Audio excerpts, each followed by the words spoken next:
So from now up until 2:15, we can have Q&A about forgiveness meditation, some other issues.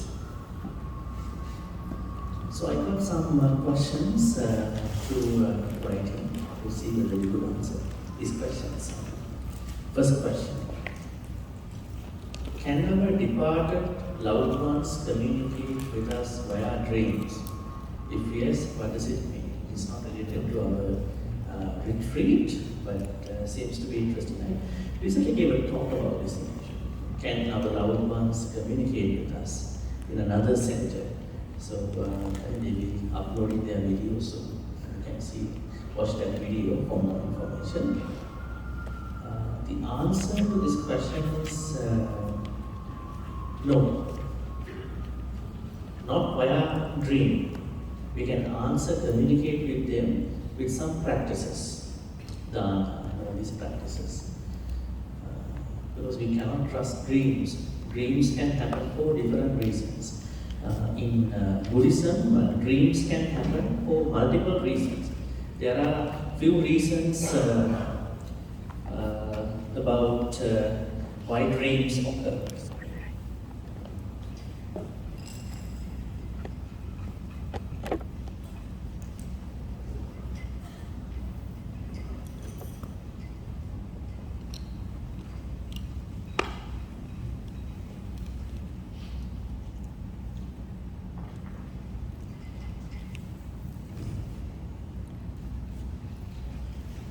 I only have red color. What to do? You might not like it. No, it's okay. It's okay? Yeah. Color is just a color, right? Yeah. That's it. Alright. So how dreams happen? One reason, according to the Buddha, is an inflammation of phlegm, bile, and wind. When an inflammation, these are very particular things about Ayurveda. So the phlegm, semha, in Pali we call semha. Bile we call, it's called vata. Pitta, yes. Right, pitta. Red is not so visible. Red ink is not visible. Not see. Don't see so well. Can't see. Yeah, can't see. Black is great, but I don't have a black color. Do you have a few more marker pens? You have? Okay, great. That's great.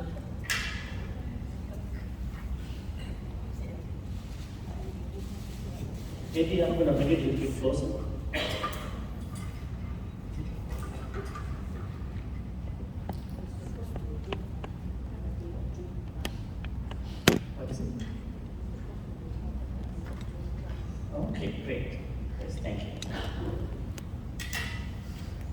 Okay, we got back to your favorite color, blue. Okay, so I'm going to then.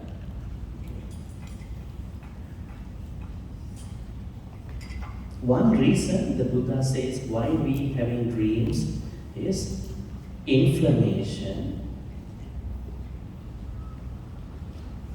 from one of those, we call them phlegm, bile, or wind.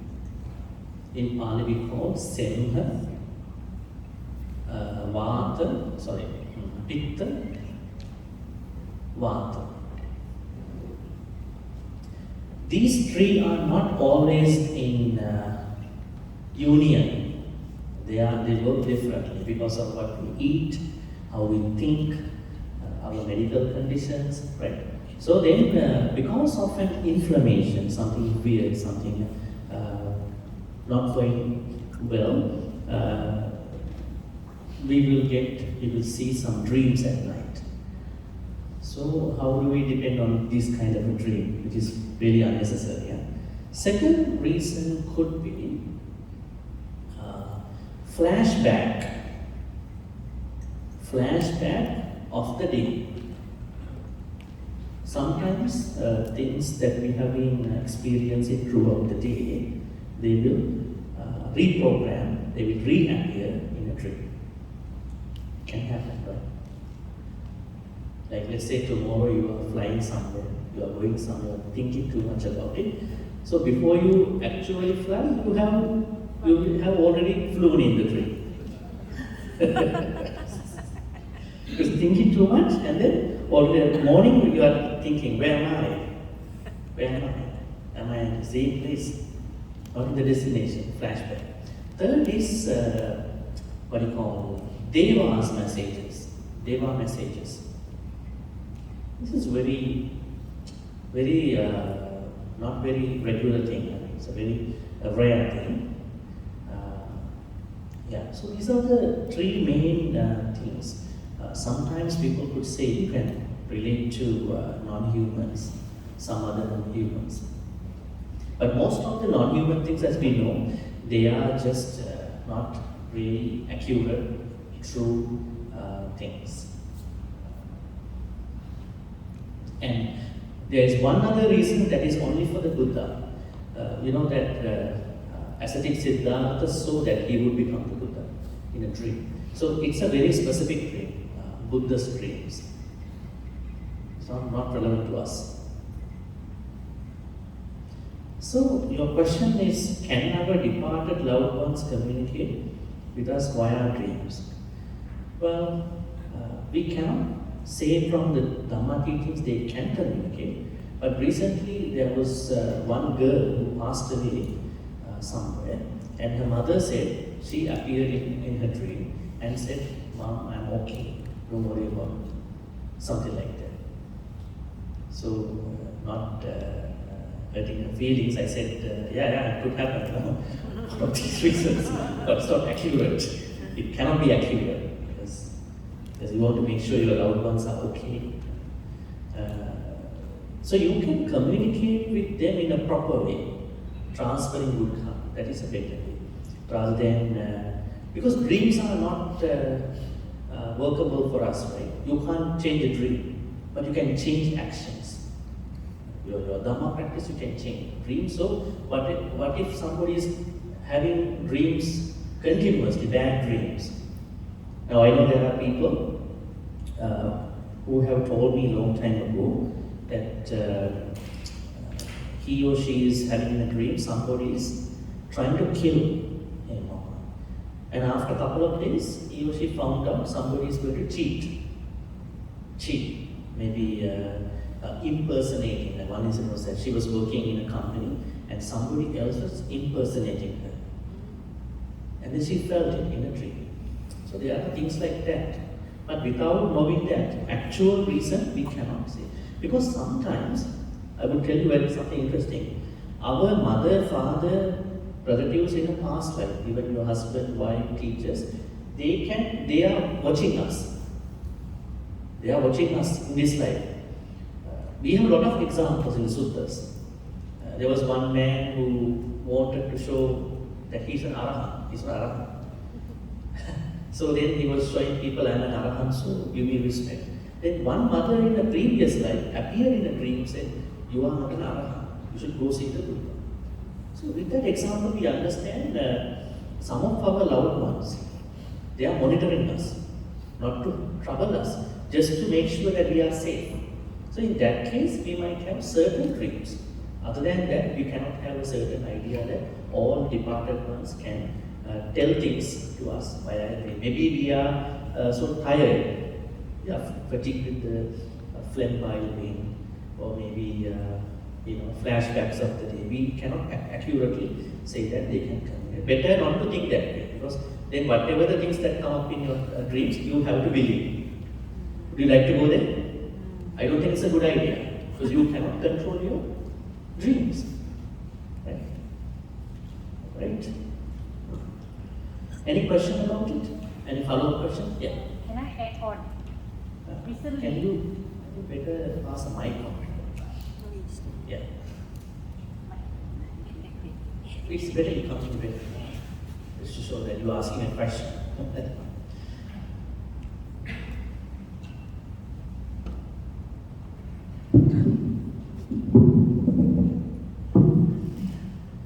Good afternoon, Bhante, and all my sisters and brothers in the Dharma. I just like to add on regarding this people who already passed away, because recently my mother-in-law passed away. That was last month on the 25th. And then it so happened, after she passed away, I have a niece who has a third eye. She can see spirits. And then she told me, usually, Chinese, we have prayers. And for prayers, we offer lunch and all that. And then one day she came and told me, she said, Mama came back. Mama is the grandmother, the spirit of the grandmother. Came back, and then she said, Mama didn't eat enough, because when we offer her small bowls. So she said, perhaps next time you offer bigger bowl. So my niece has this power of third eye. She can really see this, those who are already passed away. Not only my mother-in-law, those relatives who already passed away, she can also communicate with them. Just that. You are making us scared. Sometimes I'm quite surprised, because at times she cried to her mother because she saw some spirits with bad looking, those unfortunate spirits. Then she was very scared, and then she told her mother what she saw. Interesting. Yeah. Okay, so thank you. I mean, for me, I have heard a lot of stories like this. But at a certain point, for that person, it can become a certain nuisance. Always, what if that we have the 16 hertz capacity of a dog? Dogs can hear a lot of sounds. Then we cannot even sleep at night. Every small ghost sound we can hear. Can you sleep? yes. That is a. Huh? She's worried because sometimes. Yes, that's why dogs cannot sleep. They pretend they sleep. They are not sleeping. Always watchful. So that's why humans, we are lucky. We have it. But don't worry, these people cannot harm you. I think we can relate this to another incident, Buddha Puja. People put very small amount of food for the Buddha Puja. The idea is we can't eat them, so we throw away. Why we keep a full bowl of food? Right? Now we normally advise people, if you offer some to the Buddha, you put it in a way that the real Buddha is hidden. That is one thing. But don't waste food. Right? There's no problem to eat what you offer to the Buddha, right? don't throw away. Sri Lankans don't eat. They don't eat. Because there are some Mahayana sutras where they say if you eat the Buddha's food, you become a python. Who would like to be a python in the jungle? Like what happened to King Ashoka, who sent Dhamma to Sri Lanka, Burma, Thailand, who helped his son to become a monk, Arahan Mahinda, whose relics came here a month ago, whose daughter became a nun, Sanghamitra, who brought the Mahabodhi tree to Sri Lanka. This man became a python. He killed a lot. You know that story? Yes. No? Yes. You got scared. He became a python. Why? He done a lot. He made 84,000 temples. 84,000 temples. Ashoka. Temples. And he sent 9 emissaries to 9 countries. One is Suvarnabhumi. What is Suvarnabhumi? Malaysia. The whole Malayan kingdom. Yeah. They don't accept that. Yes, they won. You go Thailand, as Indonesia. known as you could see Kedah, those areas you find it. Thai, Siamese areas you can find out the Buddhist remains. Anyways, our focus is Ashoka. King Ashoka became a python. What happened was that before he passing away, the 2 girls, they were fanning him. It is said that one fan hit him by a mistake. He got angry, he passed away. When you pass away with anger, you will become a snake, definitely. Be very careful. Passing away with anger definitely causes you to be born as a snake. But the snakes are always angry because of the pain that they are going through, most snakes. So the idea here is that there are a lot of stories with regard to these things, but they cannot do anything. We can communicate with them by doing a practice. Otherwise, we cannot depend on the dreams. Dreams can happen for a variety of reasons.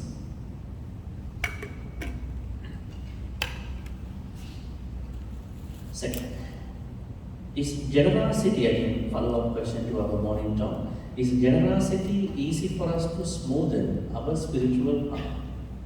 Or do we need other chetanas? Is it your question? Yeah. Criteria. Alright. Your question is dana or chaga easy for us to smoothen? Yes. Dana, now when I said practice 10 paramitas, first is dana. So what you have to do is you have to continue with other practices also at the same time.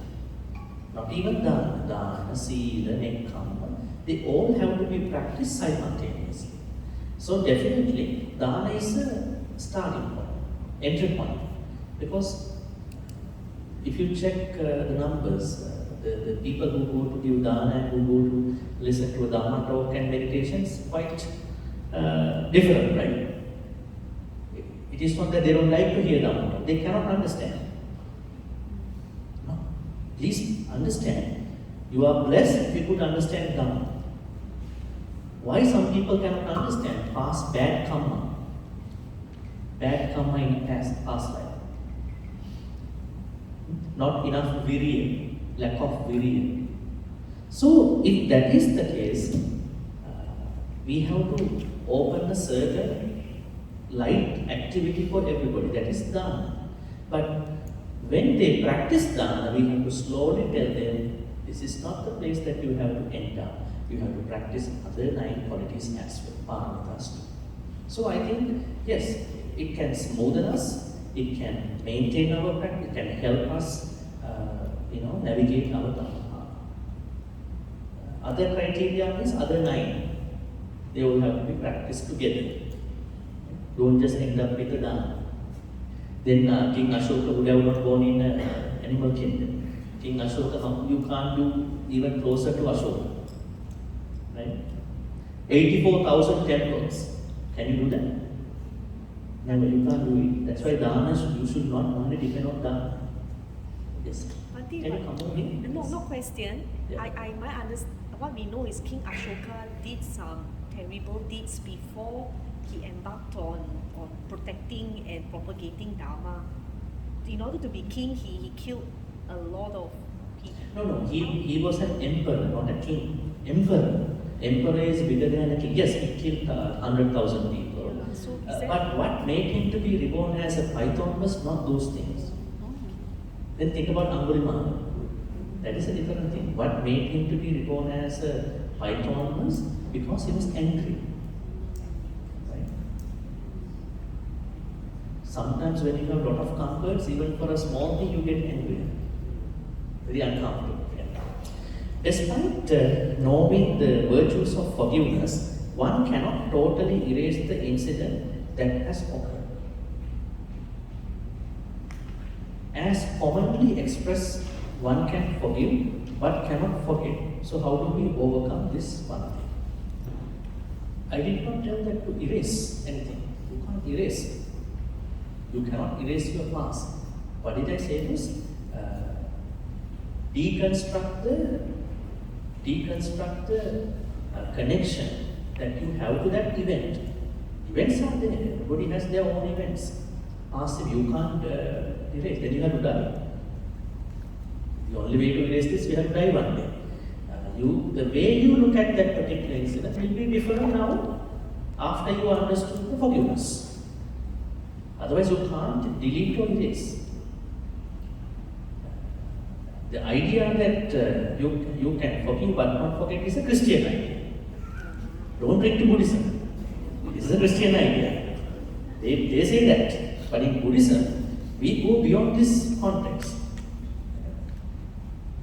Right? So we have a way to look at our bad incidents, events. Actually, now when you practice forgiveness, they are not going to be bad anymore as well. You look at them with upekka. You change your mindset, upekka. That means you don't interpret them again as sukha or dukkha. You have a balanced mind. It happens. Everybody makes mistakes. I make mistakes. Everybody makes mistakes. Right? So then why not? I just change the way I look at it. So overcoming means change the way you look at your past negative event. I think I will answer this question, then open for the floor, otherwise they will be taking time. Forgiveness is a process. Can we put it as ignorance? Yeah, forgiveness is a process because we do small projects, spiritual projects to understand. You cannot do it in one day. Even this forgiveness meditation, you should not do every day. Your everyday meditation is breath meditation, anapanasati and metta. But once a week, twice a week, you can do this forgiveness meditation. And because when some people go back to forgive other people, they end up with a lot of anger. Why? When they go to the incident, then they are judging. I was mistreated by this person, I cannot forgive, I have to hold on to that. They cannot. So better to do it with a backup of the anapanasati and metta. Your backup is anapanasati and metta. Without that backup, don't go to this level, forgiveness. Because you might validate yourself. You might validate them for what they did for you. Can we put it as ignorance? Forgiveness is a process, yes, that's true. Can we put it as, it's not ignorance.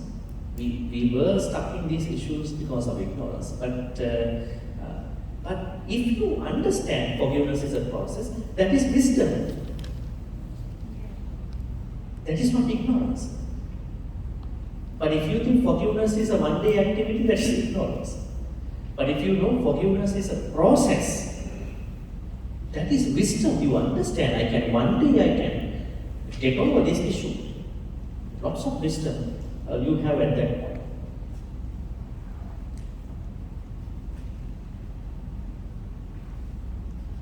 For walking meditation, can we include walking backwards like this?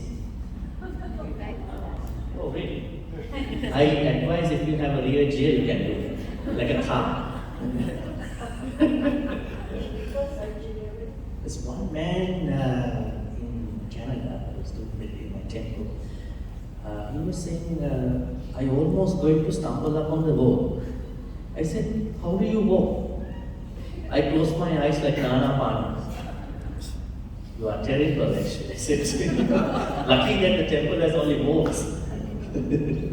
That is for the sitting meditation. Close your eyes. Right? So he was like a very goose-like walking, almost going to stumble upon the wall. His head, knocking the head. I said, open your eyes. Wait, you have to see things, but don't interpret. Hear sounds, don't interpret. So, I don't recommend this idea because you are normally not walking backwards. You walk forward. You turn around and walk.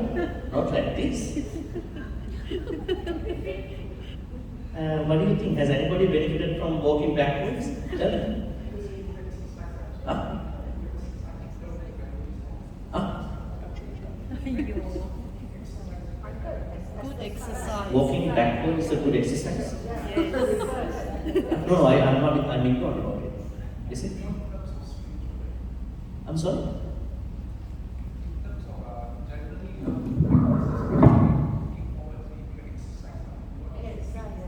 That's an exercise, fitness. Yeah, fitness and meditation don't yeah, two things. Oh, exercise, we jump also. We jump and we hang also. So there are two different things, you know.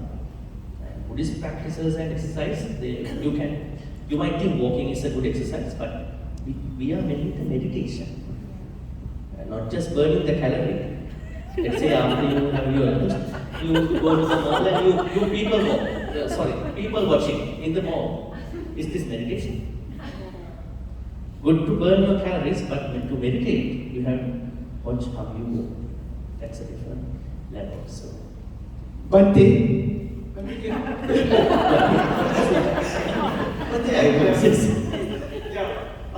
actually it's my question.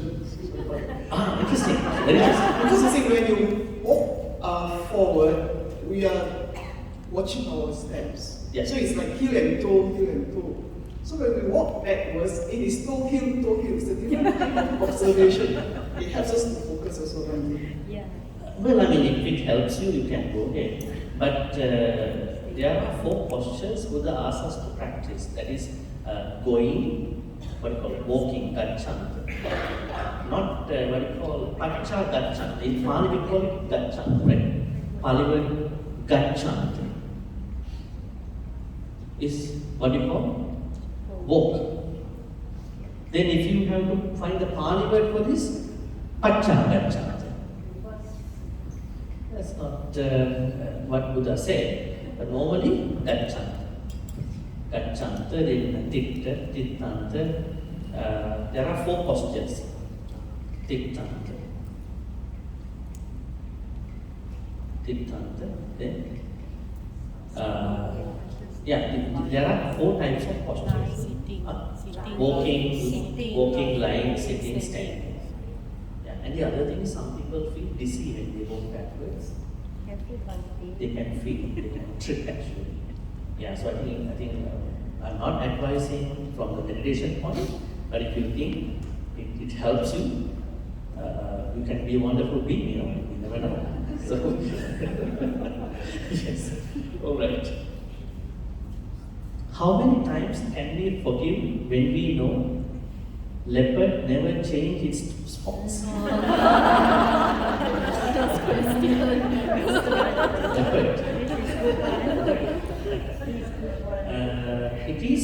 It is not by looking at whether the bad person changes or not, we are going to activate our buttons. We push our buttons not by looking at whether he or she will be changed. We do it just to heal us. We cannot change other people. Plus other people don't like to be changed also. They have their own ways of change. You don't want to trouble about it. Right? So, leopard never changes spots. It's a leopard. But I think human can change at a certain point. So we are not looking at how the bad person is changing or not going to do our forgiveness. We are supposed to do it because it helps us to heal from the wounds that we went through from the other people.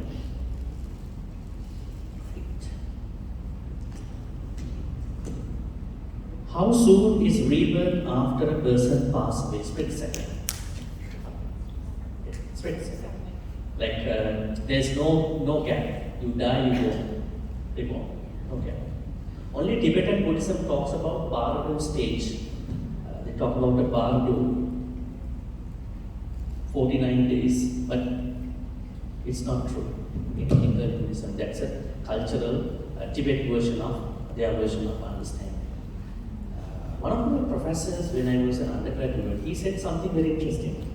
He said his wife passed away, and then now in Sri Lanka you keep the coffin for 4 days, and they have astrology has impacted days. You can't do the funeral on a Wednesday, right? There are some days that they are doing.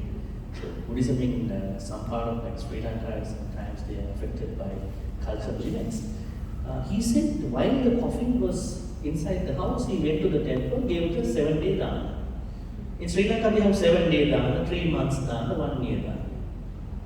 So we don't have to wait for 7 days. But the problem is, if you want to give a dana at a temple, monks will advise you can't give it now. Wait for 7 days. Because their calendar is full of danas. On their side, on their side it's right, because they cannot accommodate. Because they are maintaining their dana calendar in a 7-week time, 3 months time, 1 year time. If one devotee is asking, I want to give dana tomorrow for my mother who passed away today, no, 7 days. Somebody's dana is today, tomorrow. So he's a different figure. He said, I gave my wife dana in a day. Because why? My wife, in my understanding, everybody in Buddhism when they pass away, they are reborn at the same time. Then why we are delaying our departed person? Such a bad thing. You put in the midway and you are happy showing the coffin to other people. Right? If it is a cultural event, just keep it, but you should do what they need. In the sutta called Tiruputta Sutta,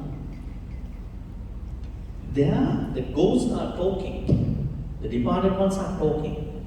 It says that departed ones are saying to the living relatives, don't cry for us, that is no benefit for us. Give us good karmas as soon as you can. They don't want your tears because they already left. Tears won't help them. You are crying because of the emotional attachment, that's true. Only time will help you to stop that. But what they need is good karmas. So, your question, how soon is rebirth? At the same time. In countries or even in Tibet Buddhism, in Mahayana Buddhism too, they say the person is staying for 7 days to be reborn in a place. There's no interval.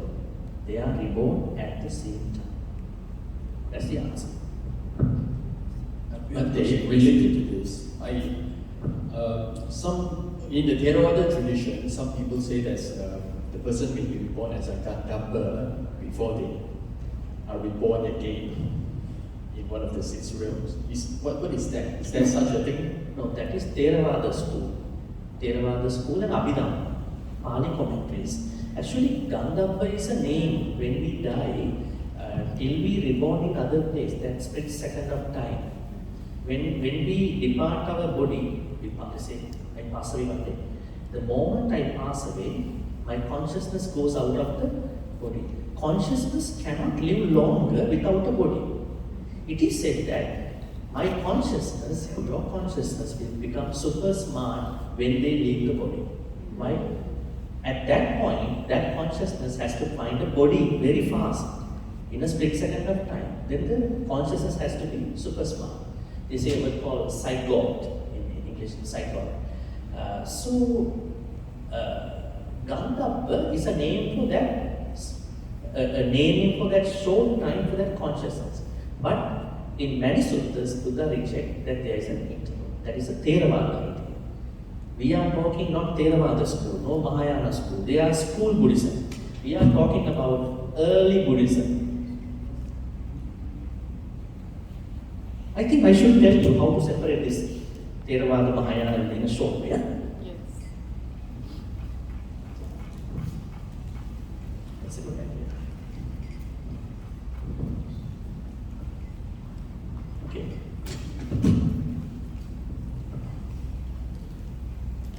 Early Buddhism, Theravada, Mahayana, Vajrayana, and other movements. Okay, how to separate out this issue?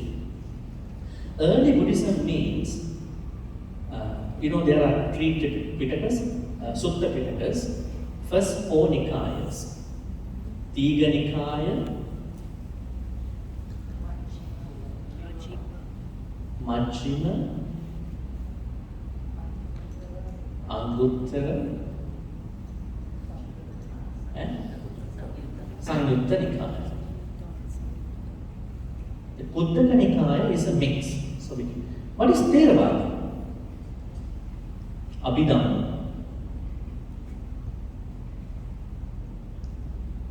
Buddha does not talk about this Abhidhamma.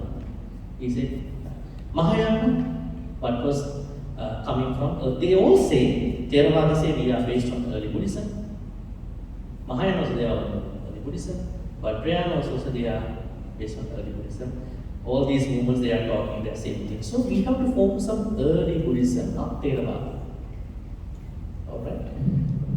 So, Gandhabba idea, saying that the Gandhabba is going to a bardo stage for 49 days, or when someone passed away, that person has to wait for 7 days, they are all Theravada, Mahayana, Vajrayana ideas. In early Buddhism, we don't find it. So, when you die, instantly you are in Bali. Yes. Bhante, Antara Bhawa is also a Dharma. Mahayana. It's Mahayana. Intermediate state.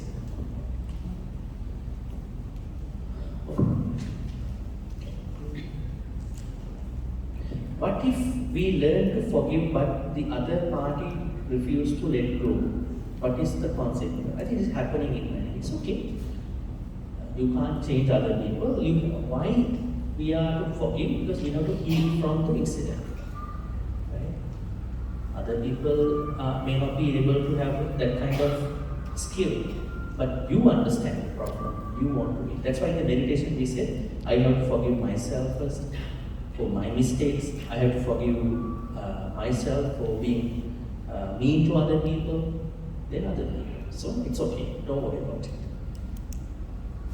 The consequences are for them. When other people cannot forgive, they will carry this to the next life. Right? Remember the man who took loan from another person. There was one man, a very interesting story. There was one man who took loan, borrowed loan, got a lot of help from somebody, but he did not pay back. He was just playing and playing. He passed away. He became a dog in that house. Another man became a cow. You have to pay back. You will not pay in money. You will pay back in the samsara. So consequences mean when you carry the hatred or maybe whatever bad experiences to another life, they will go with you. You go from this life, they also go with you. Right? In a circle. So better to yes. So Bhante, Would you mind take the mic? Please give the mic better. So, Bhante, what's the criteria to know that we have truly forgiven? I think Bhante has mentioned, but if Bhante can please lead out a little bit, what is the feeling or the experience that you have already forgiven? What is the That it has, what is the feeling? What is you have the successfully forgiven. how to know whether we forgive? You are not carrying any past. You are not carrying those past. You don't even remember. When you ask from some people, they will say the dates, even time also. what? In 90s, in the month of February, you did this to me. I know, I have sometime written down. Yeah, they do what do you call hatred, what do you call journaling. Hatred journaling, they should write down. I should have not experienced that, you did it. Something should happen to you, such ill will. Yeah. So then when you don't have these thoughts, then that is an indication you have already forgiven. You can do your daily works without any problem. Past does not affect you, mean you have forgiven her. But many people, past affects every moment. Not in a good way, in that negative way. Okay, I will sort of speed up. May I know how to end the forgiveness meditation after completed forgiveness for yourself, forgiveness of others? Okay, you want to know the ending. It is like open up the scar and then heal the scar in a proper way. I think you are not digging, you are not opening the scar. You already know it is a scar. So what I was trying to say with the meditation, forgiveness meditation is, when you go into that past event, don't go with hatred. Normally you go with hatred. Generally speaking, you go to the past event with hatred. You are not even going to the event, you are so trembled. But now you are going to the event with so much understanding. I am going there to forgive that person. So then, you are not opening this, the wound. You don't call it a wound anymore. You call it an incident that happened. So you are going there to understand what happened and then give a full of forgiveness to anybody involved. So it's not that you are opening the soul. And forgiveness meditation is not a plaster. When you have a wound, you might put plasters, but the wound is not going to heal. This is a perfect treatment for the wound, not a plaster treatment. Could we receive the Satipatthana Sutta? What does it mean? Could we receive the Satipatthana Sutta? May I read properly? Understand? Yeah. Could be received. That means you need to learn Satipatthana Sutta. Yeah, you can read, definitely. Alright, if you have any other questions, you can ask. Another question. Okay. That's a long question. 2 questions. Energy, how to generate virya, balance energy. How to generate when you understand kusala states, the 10 kusalas. You know 10 kusalas, right? Those 10 kusalas. What do you call? Not killing, not stealing, not sexually misbehaving,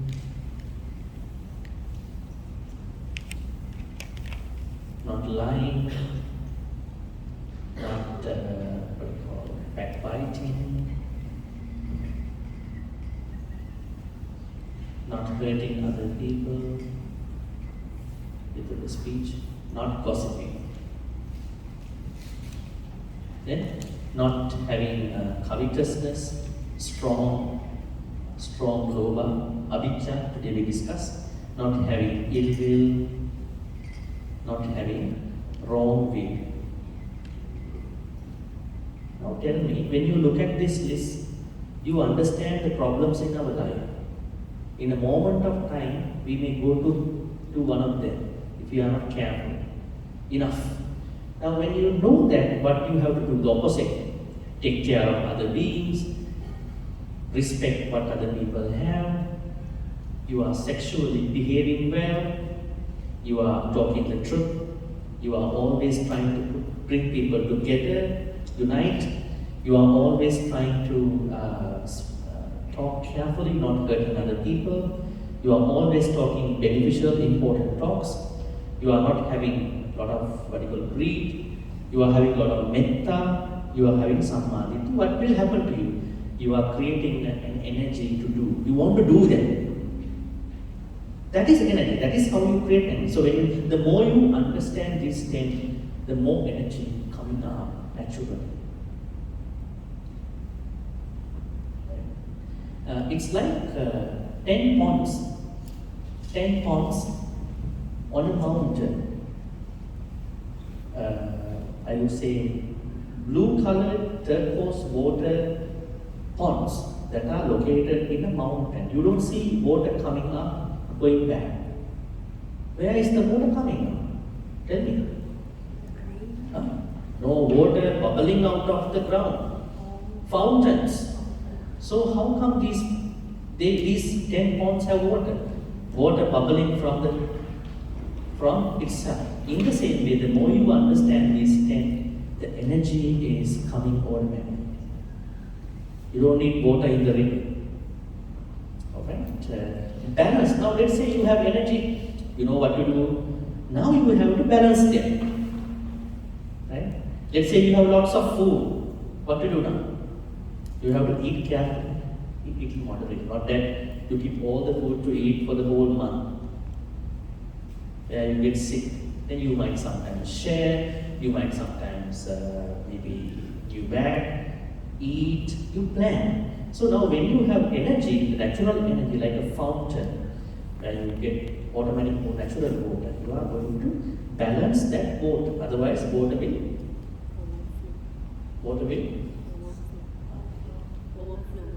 probably flood. You have to find out what to do with those energy.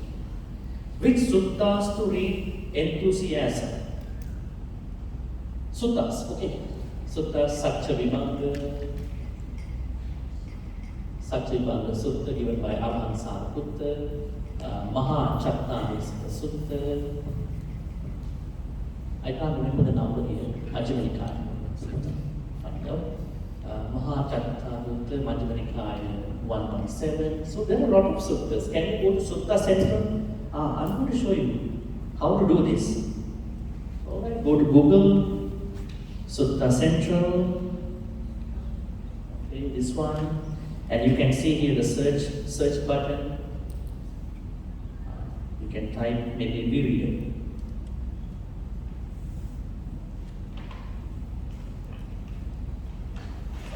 And when you type Virya, you can see all the Virya places. You can see. Let's say we're going to click one sutta. See? See the chapter of arousing energy. See? And you're going to click on the parallels. Parallels, you can see. Virya Rambhava Gangottara, you can see. Okay, lot of sources for them. With IT and AI, artificial intelligence, pervasive use of smartphones and computers, our brains are being rewired. Less focus, attention, span, patience, etc. What is Bhante's view and advice on this? IT and AI. I think they are very valuable sources. I normally look at it this way. It is not the problem with the AI or IT. It is us who don't know how to use those gadgets. There are people who wake up to the phone, who sleep to the phone. We should be able to put it away whenever we want. Right? And it's like a knife.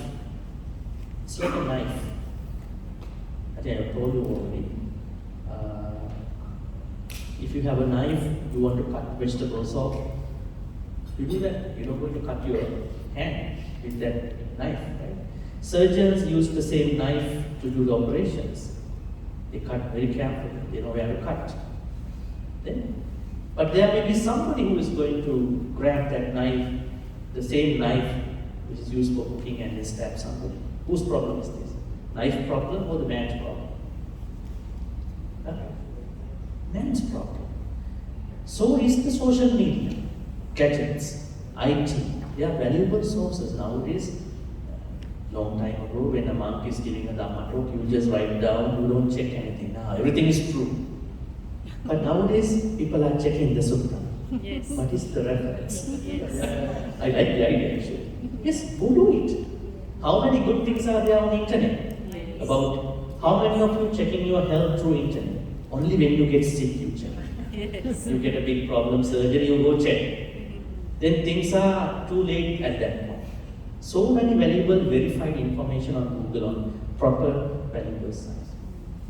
But unfortunately, we are ending up with a lot of gossip on social media. Every day clicking on this social media stuff, unnecessary gossip, wasting our time. When one person shares the gossip, everybody is going to hit that gossip. And the whole day will be a gossip town, Gossip factory, misinformation factory. And then after some time you blame it is because of IT and AI. Our life went down, honestly but slow. Whenever you had a lot of opportunities to take benefit from social media, maybe networking sites, AI, you should use for the right purpose. So I think when you use them, misuse them, yes, you have less focus, attention problem. Yes, nowadays, many people, they are not patient. Why? Tell me why. Through internet, things have been very quick. You order through Grab, very fast and discount. You don't want to go to the mall because when you go to the mall, price is double. You go to the mall, take a photo and then order online. Why do we have to pay for the mall, people? It's 5 ringgit is the pen, but I don't know wrong pricing. You go home and they see 2 ringgit is the pen on. And you order it and the guy is coming to give it.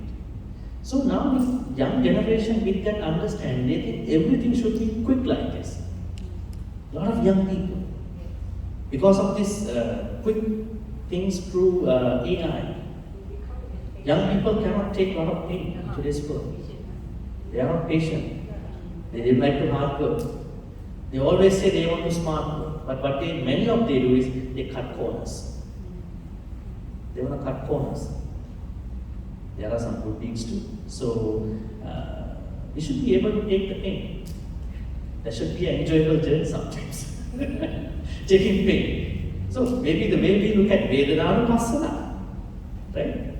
You don't take it as a pain. You think pain is a learning for me. Rejection is a learning for me. Right? Nowadays, many people cannot take the rejection. Right? But sometimes when you reject 1, 2, 3 times, the disguised blessing is coming. Until that time, blessings did not come to the life. You have to reject. Right? Like the Jack Ma saying, I was rejected 10 times. He always says that. Yeah, we always say, I was rejected 10 times. Then the blessings came to me. Sometimes we have to fail. Yes, we have to fail and reject. We have to lose. That is a blessing sometimes. Anyways, so IT, some people, when they don't understand, they are having a lot of people, they have attention issues and all these problems. It's not the problem of gadgets, it's a problem of no gadget told you to do that stuff. But be careful now. IT things they are smartly pushing us to internet alone. Let's say you go and watch a YouTube video. Then YouTube knows what you search. What they immediately do is on this side autoplay. Then you will end up the whole evening by watching videos. You watch one Dhamma talk and similar Dhamma talks all coming up. Yes. You watch one cooking video, many cooking videos. YouTube knows what you search. They track you.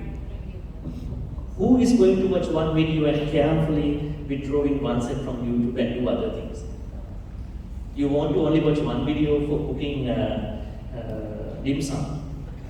But then you end up by knowing a lot of unnecessary information. Yes. Alright, so we can take maybe 1 or 2 questions and then we have to go for the rest. Okay. Any more questions about behind the time? Yeah. Understand. Okay, so any more questions?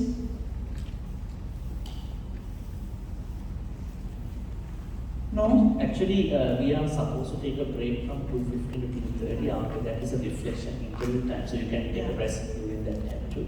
So then we will take the 5 minutes for any other questions because we are talking. We will sacrifice our break for the Q&A. Any questions about forgiveness? Our last talk today in our retreat. Okay, while you all are thinking of the question, today's interview, I will read out the names. That means you all will go in this order, okay?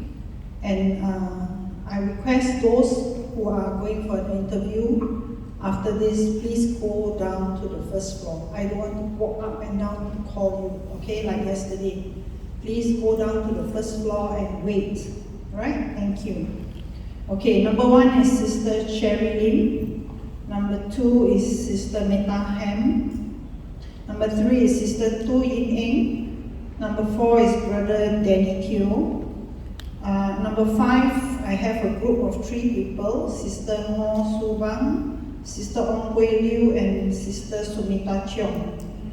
And then I have number 6, Sister Helen Tan. Number 7, Sister Jasmine Lim. Number 8, Sister Delisha Kwa. And number 9, Jolene Tan.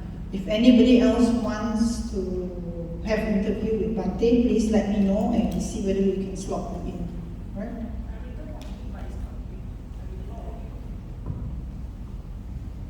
Okay, one more, the last one. Yeah, so 11. 10. Okay. But, We will see how one it is goes. a- Other people will be waitlisted and then we'll see whether we can respond to them. Alright, so we will take 3 more minutes for any question about forgiveness. Yes, please. Where's your mic? Something happened.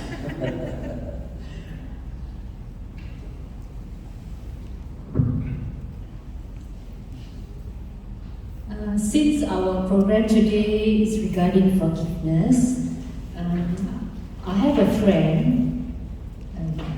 I have a friend who is not mindful with her words, and she always says some hurtful things to other people. And so happened that this person that she hurt is a very close friend of hers. And then and when this friend was hurt by her words, she did not realize it. And then, as a friend, how do I advise this friend who's been hurt? And do I have to tell the truth to advise the other friend to be mindful of your words or what? I don't know what to do. So now I'm keeping quiet. But, Okay. okay, thank you. It's a very individualistic question. What I can think about off the mind is that now one thing is that if your friend is being hurt, is being hurt by the other friend's activities, she can make a decision. One thing is, if she is very close to her, maybe she can tell her. I don't know whether it is happening already. She can tell her. If she is not understanding, she is continuing to be that rude, maybe without intention too, then the friend can take her own safe distance from. Then she will understand what there is something wrong. We are not supposed to be vulnerable to anybody's hurt. Right? As a Buddhist, you should never be vulnerable to anyone's bad behavior. Some people who don't know this, they are continuing to be vulnerable. I always tell the story of the cobra. I think many of my students know. Right? I think I should tell that story, but there are many others who don't know. In one of the suttas, it is said that there was a cobra on a full moon day, full moon or new moon. He thought, today I better be careful. I'm only responding very quickly with reacting. So I want to go to the temple, the ascetic temple in the forest, and then ask the ascetic to give me the precepts. At that time, animals used to talk, but somehow they lost the conversational ability. After many centuries, don't know what happened to them. Buddha's time, all the animals talk. Dogs talk, cows talk, snake also talk. Right? I don't know how they talk, but they talk. Maybe somebody thinks how they talk.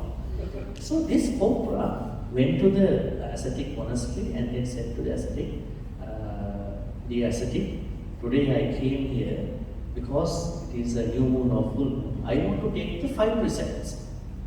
Then the ascetic said, no, I'm not going to give you because you are a cobra, you cannot take the precept. There's no point of giving you precept. No, I'm serious. I will give some extra mindfulness to this issue. So please give me the 5%. Then ascetic said, okay. Then I don't know how the cobra took the precept as well, but he said he took the precepts. And then somehow now cobra was advised how to take care of the precept in some ways by the ascetic. Now he was going somewhere after the precepting. Somewhere on the way, he got stuck into a stack of firewood. One farmer was cutting a tree to make some firewood for his house. So he got into that stack. He put another couple of firewood on that. He got stuck. Now he cannot bite. He cannot sting because Sila. I have Sila. I protect my Sila. Not killing him. But if I sting his I will die.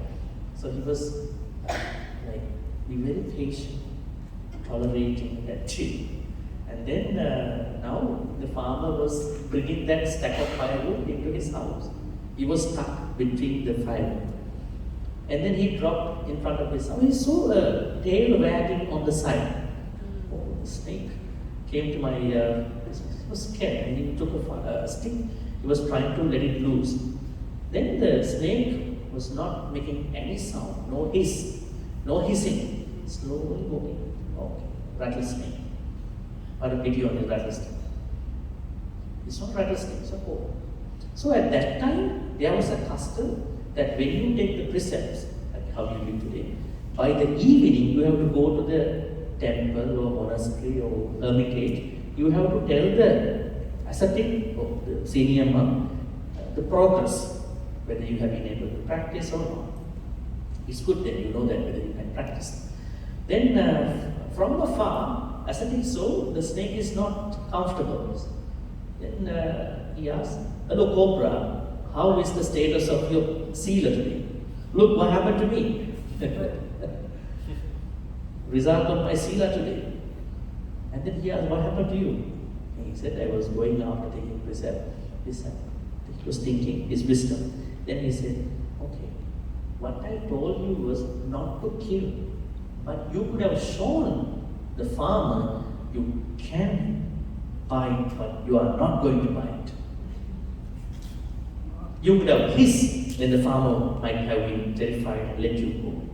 Sometimes when we are in trouble, we have to show some courage. And then other people will let you go, okay. Then they let you go, otherwise they will never let you go and then something will happen.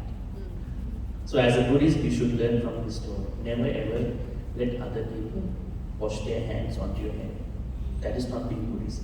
Because when you let them do that, you will have lots of hatred one day. One day, not that day, you are patient, one day you think about all these people took advantage of my life. My everybody, my family, my everybody. Then you cannot forgive. You come to this point, you are not able to forgive because you are the one who set those standards in your life, low standards. So never ever let other people take advantage of you. Look at the Buddha. When Buddha went to his hometown, did people accept him? No. How did they respond to him? They didn't. They didn't care about you. You are a small guy, young guy. We don't have to respect you. Then Buddha had to show his power. Twin miracle. Yes. Right? There are events. Sometimes we have to show some miracles to others. Some magic, don't do the magic. Right? Some miracles I can do, but I'm not going to do that. Good guy. So that is how we have to understand. Right? Alright, so then let's move on to our interviews, what we call reflection time. So please use this time for a couple of minutes for your rest, maybe go downstairs for having a tea, coffee, go washroom, and do meditation, your what you call breath meditation, walking meditation, forgiveness meditation. Please be mindful to keep the noble silence. Please don't try to talk, because today is a time that we are not going to talk. Not talking is a good karma sometimes. It is not that silence you have in your house. So when you are angry with somebody in the house, that is anger. It's not a silence. You don't talk because I don't want to talk. But this silence is a kusala silence. You are not talking because you want to calm yourself. It's good for you. Okay? So try to keep the silence. You can do the walking meditation and everything. I'll be seeing you by 4 p.m. 4 p.m. we are having the feedback sessions. I would like you to come and probably you can share your wisdom, what you learned today, yesterday. That is good for other people to be encouraged and then to know what they learned. Right? So, say, sadhu, sadhu, sadhu.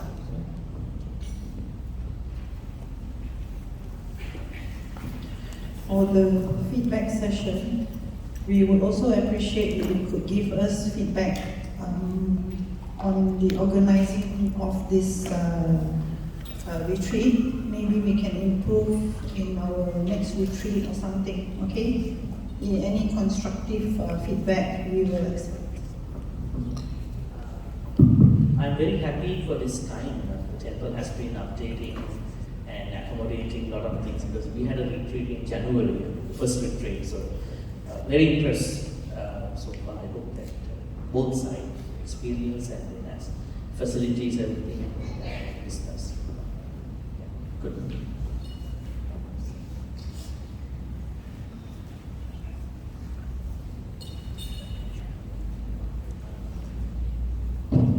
There's water at the side here if anybody wants it. So for those interview participants, can you please move down to the first floor? Thank you.